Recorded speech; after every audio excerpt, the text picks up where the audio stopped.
Mass కా దాస్ విశ్వక్ సేన్ లైలా తర్వాత ఈసారి పక్కా ప్లానింగ్తో వస్తున్నాడు.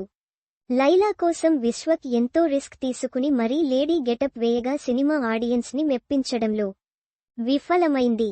టాలీవుడ్ యువ హీరోల్లో 100 కోట్లు కొట్టగల సత్తా ఉన్నా కూడా ఎందుకో వెనకపడ్డాడు విశ్వక్ సేన్. అందుకే ఇక మీదట తన మాస్ స్టామినా చూపించాలని ఫిక్స్ అయ్యాడు. ప్రస్తుతం విశ్వక్ సేన్ అనుదీప్ కేవి డైరెక్షన్లో ఫంకీ సినిమా చేస్తున్నాడు. ఈ సినిమా ఆల్రెడీ షూటింగ్ జరుపుకుంటుంది. డ్రాగన్ బ్యూటీ కయదు లోహర్ ఈ సినిమాలో విశ్వక్ ససన నటిస్తుంది. ఇక ఈ సినిమాతో పాటుగా విశ్వక్ సేన్ మరో సినిమా షురూ చేశాడు. ఈసారి తన డైరెక్షన్లో సినిమా చేస్తున్నాడు విశ్వక్ సేన్.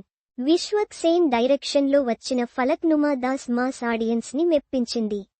ఆ సినిమా చూసే విశ్వక్ కి mass audience దగ్గరయ్యారు.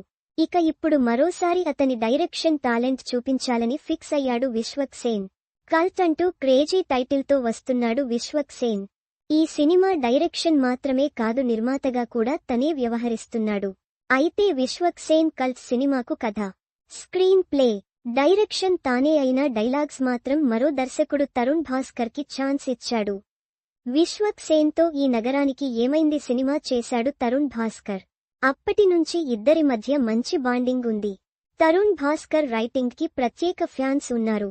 Vishwak Sen cult కి Tarun Bhaskar writing something special అని చెప్పొచ్చు.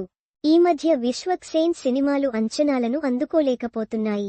అందుకే ఈసారి టార్గెట్ మిస్ అవ్వకూడదని గట్టిగా ఫిక్స్ అయ్యి పర్ఫెక్ట్ ప్లానింగ్ తో విశ్వక్ సేన్ ఈ కల్ట్ సినిమాను చేస్తున్నాడు. కల్ట్ పోస్టర్ కూడా సంథింగ్ ఇంట్రెస్టింగ్ గా అనిపిస్తుంది. మరి సినిమా ఎలా ఉంటుందో చూడాలి. విశ్వక్ సేన్ ఫంకీ ఈ ఇయర్ సెకండ్ హాఫ్ లో రిలీజ్ ఉండే ఛాన్స్ ఉంది. అయితే ఈ కల్ట్ సినిమా మాత్రం నెక్స్ట్ ఇయరే వచ్చే అవకాశాలు ఉన్నాయి.